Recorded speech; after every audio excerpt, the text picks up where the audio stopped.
Fjern venligst inden i brugtagning af Gardena robotplæneklipper R40 Li fremmedlegemer som grene, legetøj eller andre mindre forhindringer fra græsplænen. Sæt så hovedafbryderen til tænd og anbring R40 Li i ladestationen. Tryk på stop-tasten og åbn lågen og følg startassistenten. Hvis du ønsker det, så kan du bare lade din R40 Li arbejde med fabrikkens standardindstillinger.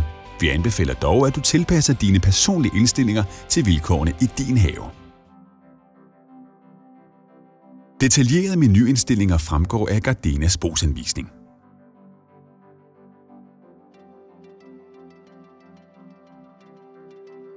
Indstil i begyndelsen klippehøjden til max for at forhindre, at R40 Li klipper kablet over.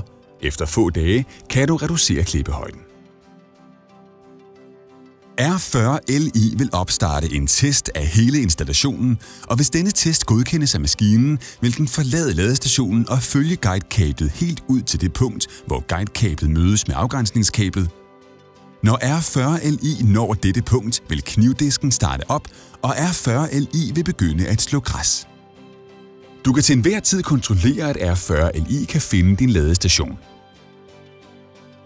Placer plæneklipperen for enden af guidekablet i en afstand på omtrent 3 meter fra kablet, og sørg for, at plæneklipperen peger i retning mod guidekablet. Kald menuen og vælg Home.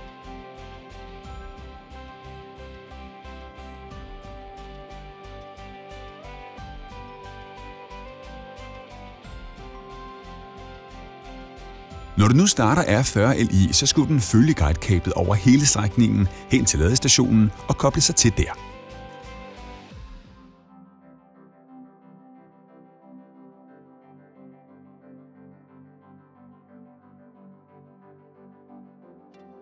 Sæt plæneklipperen til modus auto, den vil du normalt bruge.